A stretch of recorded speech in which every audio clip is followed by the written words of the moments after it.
Olá, meus amigos do canal Critica Brasil, sejam todos bem-vindos. Está no ar Critica Brasil News, falando a verdade, doa em quem doer. Direto de Brasília, do Olho do Furacão, hoje, dia 19 de agosto de 2021. Sejam todos bem-vindos, vão entrando, esmagando nesse like. Esse é o Jornal do Povão que fala a verdade, doa em quem doer. Mata a cobra, mostra o pau e a cobra morta, direto do Olho do Furacão. Gente, vai entrando aí, esmagando. Vamos dar uma olhada hoje no que teve na CPI. A CPI esta, que teve o dono da Precisa, o empresário dono da Precisa, mas ele ficou calado. Silêncio, com todo respeito, eu vou exercer o direito ao silêncio.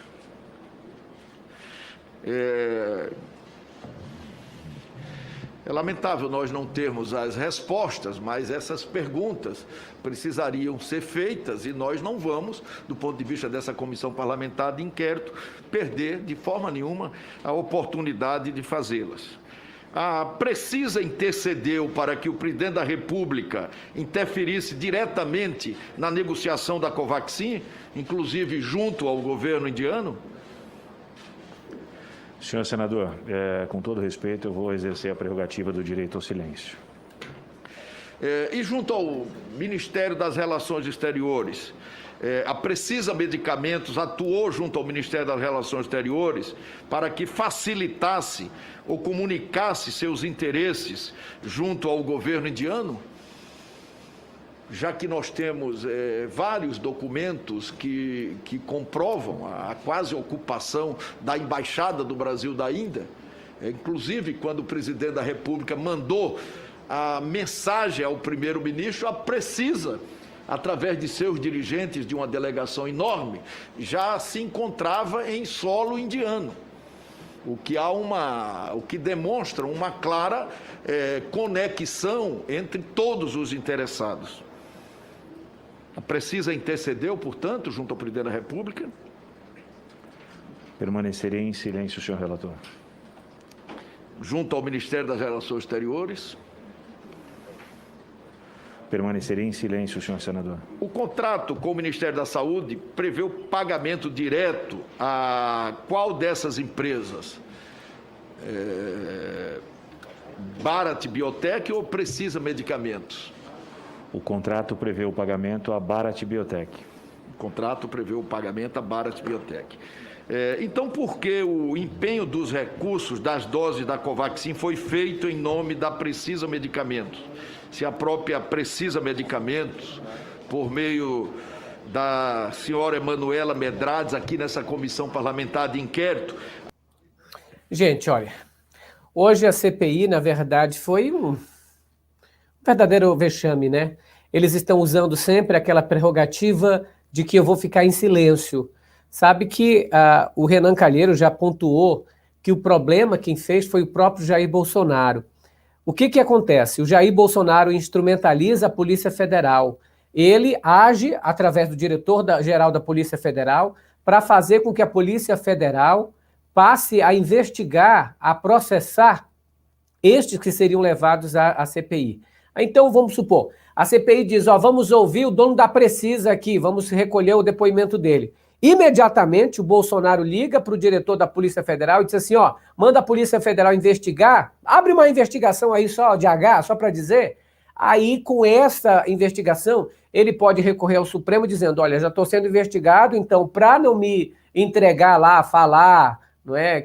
Ou seja, colocar provas contra mim mesmo, então eu recorro ao Supremo Tribunal Federal. Recorrendo, o STF tem que dar, porque é uma garantia de quem está sendo investigado não produzir provas contra si mesmo. Então é aquela jogada. O Bolsonaro antecipa, as pessoas da CPI ligadas ao Bolsonaro dizem, esse aqui a CPI vai chamar. Aí o Bolsonaro diz, Polícia Federal, então faz aquele H lá, faz daquele migué para dizer que vocês vão investigar, para poder esse camarada ter como recorrer ao Supremo dizendo, estou sendo aí investigado, então eu quero ter aqui o habeas corpus de poder ficar em silêncio.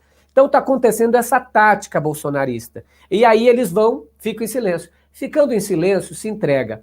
O próprio Onyx Lorenzoni, em uma das participações em CPI, dizendo, você está calado aqui porque tá devendo. Está calado porque sabe que se fala, se complica. E se complica, complica também o presidente da República. É isso que está acontecendo na CPI. Então, a CPI pífia simplesmente hoje por conta disso. Mas os senadores não deixaram para lá e o senador Randolfo Rodrigues também deu alguns recados lá que eu quero mostrar para vocês hoje. Garantindo que todas as opiniões, obviamente, por parte dessa CPI e da direção dessa CPI serão respeitadas. Só me fazer aqui entender e deixar claro, uma questão são opiniões, outra coisa é propagandear negacionismo. Assim, então, só para deixar claro, não há opinião quando o que está em jogo é a democracia e a vida das pessoas. Negacionismo, deixar claro que é crime. Propagandear, todos que estão nos assistindo, agora, deixar claro, negacionismo é crime. Propagandear medicamento que já foi comprovado pela ciência que não tem eficácia é crime. É crime. Então, só deixar claro que isso não se trata de opinião. Isso é crime e, obviamente, faculta a qualquer brasileiro representar quem atue, quem propagandeie medicamento que não tem nenhum tipo de eficácia comprovada pela ciência e que não combate a pandemia, muito menos... Olha, e no início o Omar Aziz foi bem irônico. Perguntou para o dono da Precisa se ele já tinha conseguido a cidadania da Índia, porque não saía de lá da Índia se já tinha conseguido. Ele vai ficar calado? Não teve, vai ficar calado. Ele foi irônico quanto a isso. O senador Randolfo Rodrigues apontou mais uma das coisas importantes aqui, vamos ver. De ontem, a doutora Lindora Araújo, subprocuradora da República, em uma ação movida pelo Partido dos Trabalhadores e pelo Partido Socialismo e Liberdade, não viu crime algum no presidente da República participar de eventos públicos sem máscara. A decisão ontem da doutora Lindora Araújo contraria totalmente a ciência, contraria as recomendações da Organização Mundial de Saúde, contraria as recomendações da nossa Agência Nacional de Vigilância Sanitária, contraria as recomendações do CDC, o Centro de Doenças Transmissíveis dos Estados Unidos, contraria toda a lógica da ciência. É até em decorrência disso que aqui antecipo que este senador, aí individualmente, junto com outros colegas senadores, iremos representar a referida procuradora no Conselho Nacional do Ministério Público, por conta do ato que, além de deseducar, anistia um crime gravíssimo, principalmente quando ele parte do mais alto.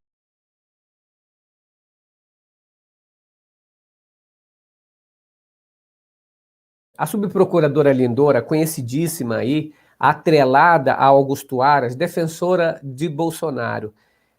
Essa procuradora tem que ser realmente representada aí, a CPI tem que entrar contra ela mesmo, não tem que deixar para lá. Aliás, o seu Augusto Aras, que é prevaricador, porque tudo indica que ele foi colocado ali para blindar o seu Jair Bolsonaro. Os senadores já entraram com um pedido no Supremo Tribunal Federal para que ele seja investigado. A ministra Carmen Lúcia vai enviar para o Conselho Nacional Superior, o Ministério Público Superior, para investigar o seu Augusto Aras e também dar um parecer para o próprio Supremo Tribunal Federal poder afastá-lo. Existem duas possibilidades: ele ser afastado judicialmente ou ser afastado politicamente pelo Senado. Existem essas duas formas de se afastar esse procurador da República, esse blindador do Jair Bolsonaro. Ele já está com processo de alguns subprocuradores que entraram contra ele no Conselho Nacional do Ministério Público e também agora essa ação dos senadores no Supremo Tribunal Federal. Vamos ver no que vai dar. Gente, o Alexandre de Moraes passou vergonha na CNN. Ele falou que jovens não precisam se vacinar, que crianças não precisam se vacinar, aquela lenga-lenga dele. E a CNN teve que intervir e falar sobre isso. Veja o momento. Agora há pouco, no quadro Liberdade de Opinião, o jornalista Alexandre Garcia disse que jovens não precisariam tomar a segunda dose segundo as estatísticas. Aliás, tomar a vacina segundo as estatísticas. Para esclarecer esse tema, nós, da CNN Brasil, procuramos o infectologista e também diretor da Sociedade Brasileira de Imunizações, Renato Kifuri. Segundo o médico, à medida que se previne mortes em adultos e idosos, os casos de hospitalização com formas graves serão entre os não vacinados. Ou seja, a proporção maior de casos graves irá acometer as pessoas que não tomaram a vacina. No caso das crianças, que eram de 0,35%, poderão, sem vacina, chegar a 15%. Além desta informação, acrescentamos que o registro para este ano de mortes de Covid-19 entre crianças e jovens é de 1.581. Isso mesmo, 1.581 pessoas entre 10 e 19. Ou seja, o Alexandre Garcia teve que ser desmentido. Aliás, eu não entendo até agora por que a CNN mantém nos seus quadros o Alexandre Garcia. É conhecidíssimo, né, espalhador de notícia falsa, mentiroso, bolsonarista. Ainda que ele fosse bolsonarista e tivesse uma opinião equilibrada, tudo bem. Mas a maioria das pessoas, acho que 100% do bolsonarista, principalmente jornalistas, eles não conseguem ser isentos. Eles têm que defender o Jair Bolsonaro, eles não conseguem ter uma crítica sequer com o governo. Então isso não é normal. Jornalista fazer uma propaganda do governo o tempo todo. Vocês já viram o Alexandre Garcia criticando a atitude de Bolsonaro? Já viram em algum momento? Isso não é normal. O normal do jornalismo é ter aquela base de crítica. Porque você tem que criticar o governo. Você pode ter um elogio aqui e ali, mas você mantém a crítica a quem está no poder. Por quê? Porque sempre tem que ter algumas melhorias. Agora, imagine no governo Bolsonaro alguém não ser crítico a este governo. O Rômulo Padilha diz que precisa maior critério no concursos para procuradores. Precisa mesmo, né? Tinha que ter outras coisas, porque esse daí tá ficando ruim. Agora, atenção, gente, olha, a CPI fez um gol de placa, pessoal. A CPI da Covid aprovou nesta quinta-feira a quebra de sigilo fiscal do advogado de Bolsonaro e advogado do Flávio Bolsonaro, Frederic Wassef. No pedido, o senador Renan Calheiros, relator da Comissão Parlamentar de Inquérito, afirmou que pretende saber se o advogado recebeu dinheiro da empresa Precisa Medicamentos. A CPI quebrou o sigilo fiscal de Thaís Amaral Moura, servidora da Secretaria do Governo, tida como responsável por escrever requerimentos apresentados por senadores governistas na comissão. Então é a primeira vez que a CPI vai para cima do advogado de Flávio Bolsonaro e do advogado de Bolsonaro. Advogado esse que sabe muito da família Bolsonaro. Ele, principalmente, era aquele que intermediava os contatos dele, inclusive vazou aí a viúva do Adriano Magalhães da Nóbrega, o miliciano morto na Bahia, chefe do escritório do crime, de que ele era que telefonava para ela e para ele. Em todos os momentos que ele estava fugindo da polícia, o Adriano ligava para o advogado do Bolsonaro, e o advogado do Bolsonaro era um blindador dele, uma espécie de orientador. Imagine o que não podem conseguir através da quebra do sigilo do advogado do Bolsonaro e do Flávio Bolsonaro. Ele que escondeu o Queiroz na sua casa. Ele que, inclusive, já tinha há muito tempo envolvimento com certas situações. Ele que a empresa dele recebeu milhões do governo Bolsonaro, empresa que ele mantinha com a ex-mulher. Então, com a quebra agora do sigilo, da quebra de sigilo telefônico, bancário e fiscal do advogado do Bolsonaro, Frederic Wassef, automaticamente você atinge o Bolsonaro. Bolsonaro ficou irritadíssimo com a CPI por estar atingindo ali o olho do furacão, o centro do furacão, que é o advogado seu e dos seus filhos. O Washington Leandro diz assim, você inverteu Alexandre Garcia por Alexandre de Moraes. Sério? Eu falei isso? Então, gente, me perdoem, viu? O Washington está me lembrando aqui. A CNN desmentiu o Alexandre Garcia, não foi o Alexandre de Moraes, tá, pessoal? O Garcia que passou vergonha na CNN, tá certo? Desculpa aí se eu dei essa ratada, porque eu tô com o Xandão na cabeça, né? Vocês sabem que eu tô com o Xandão na cabeça. Xandão, vou encontrar contigo, Xandão. Te prepara, Xandão. Porque no dia que eu aqui em Santarém encontrar contigo, vou te dar os parabéns. Camarada, você é o macho que o Supremo Tribunal Federal estava precisando. Xandão, pra cima deles, Xandão, pra cima deles. Obrigado a todo mundo que está ao vivo no Critica Brasil. E olha também, a CPI também aprovou nessa quinta-feira, dia 19, a quebra do sigilo fiscal e financeiro dos responsáveis por sites que teriam disseminado fake news durante a pandemia. A comissão aprovou um total de 187 requerimentos proposto pelo relator Renanzão. Renanzão, nunca critiquei. O Conselho de Controle de Atividades Financeiras, COAF, deve transferir dados sobre pessoas ligadas às empresas de comunicação que seriam disseminadoras de notícias falsas.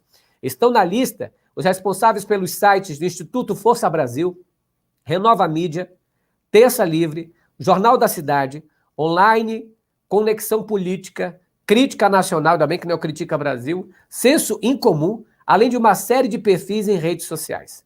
Todos esses citados são canais bolsonaristas, blogs bolsonaristas, que espalham mentira, espalham ódio, e sempre ali, batendo forte no Bolsonaro. Bolsonaro é um mito, Bolsonaro não sei o que, Bolsonaro...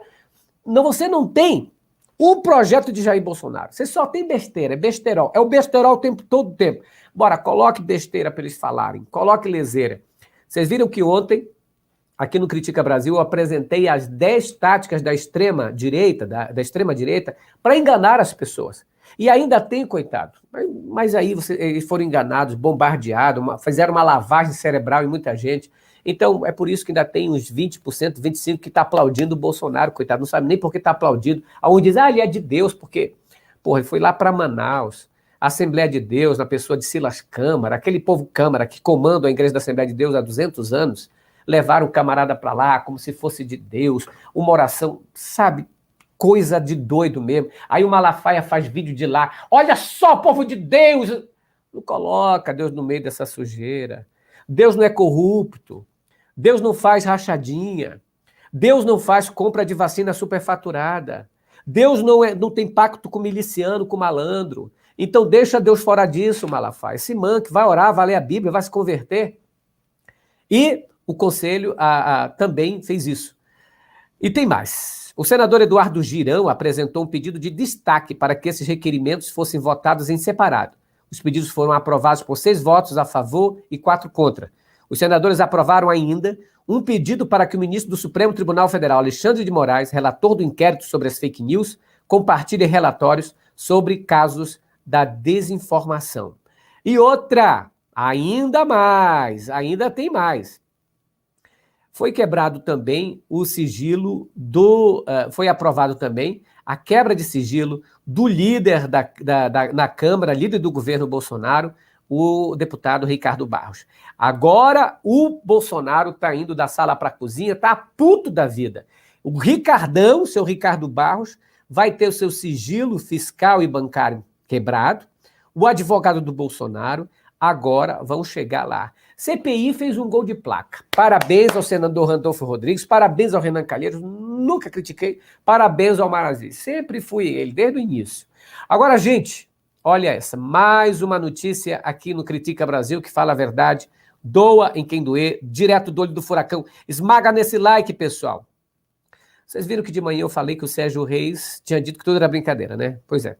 O Sérgio Reis reclamou de boicote após ameaçar a STF. Ele disse assim, perdi 4 shows e 2 comerciais por causa disso. Gente, eu tô tão preocupado com os cancelamentos do Sérgio Reis. Vocês não estão, não? Mas não era ele o machão? Não era ele o fodástico que invadiu o Pica das Galáxias, que invadiu o Supremo, invadiu não sei quem, quer dar surra não sei quem. Pessoal, esse pessoal aperta que eles peidam, Olha só, pessoal, tem mais. Nesta quinta-feira, o Corregedor-Geral de Justiça Eleitoral, Luiz Felipe Salomão, e a delegada da Polícia Federal, Denise Ribeiro, se reuniram com representantes do Twitter, Facebook e YouTube, que integram Instagram, para falar da investigação em andamento sobre a live em que Jair Bolsonaro atacou as urnas eletrônicas, segundo reportagem do jornal Folha de São Paulo. O encontro no Tribunal Superior Eleitoral levou investigadores a questionar as redes sociais sobre o funcionamento das plataformas com relação à arrecadação de dinheiro com publicidades e doações. A investigação pretende ter acesso a dados de interesse para a apuração de casos investigados e viabilizar um relatório com os valores recebidos a partir da monetização das páginas e canais de apoiadores de Jair Bolsonaro. É isso que vocês ouviram. O TSE rastreando da onde vem o dinheiro que patrocina os canais bolsonaristas. Da onde será que vem, pessoal? Só do YouTube não é. Tenho certeza que não é. Porque tem gente ali que manda 500, 600 reais na hora, não sei. Tem cara de lavagem de dinheiro. Tem cara que é pilantragem. Imagine, quem é que está com o Bolsonaro? São os honestos do Brasil? Pelo amor de Deus, né? Vamos respeitar e considerar. Olha, o coordenador nacional está tendo essa treta, gente, treta por causa do dia 7 de setembro. Os movimentos contra Bolsonaro tinham programado para o dia 7 de setembro uma manifestação contra ele na Avenida Paulista. Só que os bolsonaristas também querem fazer uma manifestação a favor do Bolsonaro. Aí olha a treta que deu. O coordenador nacional da Central de Movimentos Populares, Raimundo Bonfim, rebateu a decisão da Secretaria de Segurança Pública do Estado de São Paulo, que liberou a Avenida Paulista para os bolsonaristas se manifestarem no feriado do dia 7 de setembro. Tanto os organizadores da manifestação pelo Fora Bolsonaro e em defesa de Bolsonaro acionaram a Justiça pelo direito de se manifestarem na Paulista. No entanto, a Justiça favoreceu os extremistas que reivindicaram o fechamento do STF e defendem o voto impresso. Bonfim declarou, em participação no programa Giro das 11, que irá recorrer em todas as instâncias da decisão da Secretaria de Segurança. Agora, deixa eu falar uma coisa para a esquerda. Sabe por que está isso? Porque vocês deixaram o domingo para os bolsonaristas. Vocês fizeram o tempo todo só manifestação dia de sábado. Eu tinha avisado aqui, não deixem os bolsonaristas achar que o domingo é deles, que o feriadão é deles, porque feriado realmente na semana é no domingo. As pessoas não trabalham, as coisas estão fechadas. Avisei diversas vezes. O que vocês estão fazendo é dar exclusividade aos domingos. Tem muita gente que não vai, por exemplo, nas manifestações contra Bolsonaro no sábado, porque é sábado, trabalhando. Eu tinha alertado aqui. Então, eles acham que são donos do domingo. Mas os organizadores do Fora Bolsonaro já haviam programado antecipadamente o domingo. Tem que recorrer. Além do mais, a própria lei, a Constituição, diz que é livre a manifestação e os protestos. Independente de autorizarem ou não, ninguém... Imagine agora se eu vou precisar É claro que tem que fazer um acordo com a questão de segurança e tal, mas isso não é questão sine qua non para fazer manifestação. Eu, por exemplo, posso fazer uma manifestação agora, manifestar no meio da rua, chamar um monte de gente para manifestar. A manifestação é livre, segundo a Constituição. Então, basta que se manifestem de uma forma pacífica. Agora, bolsonarista, achar que domingo é dia deles, especial, vamos parar com isso. É preciso a esquerda se unir em torno de um dia onde todo mundo vai para a rua. Dia 7 de setembro, as pessoas, todo o movimento de esquerda estão chamando as pessoas para a rua, para o Fora Bolsonaro. Não tem que deixar a gadaiada achar que é o rei do dia, não. Esmaga nesse like. À noite a gente volta arrebentando a boca do sapato com mais informações aqui no Critica Brasil, que fala a verdade, doa em quem doer. A gente volta à noite, às 21h45, eu e José Fernandes, ao vivo para todo o Brasil. Esmaga no like antes de sair. Compartilhe o vídeo, gente. Vamos esmagar e arrebentar no Ibope aqui. Obrigado, boa noite, boa tarde para todo mundo. Até a noite. Tchau, pessoal.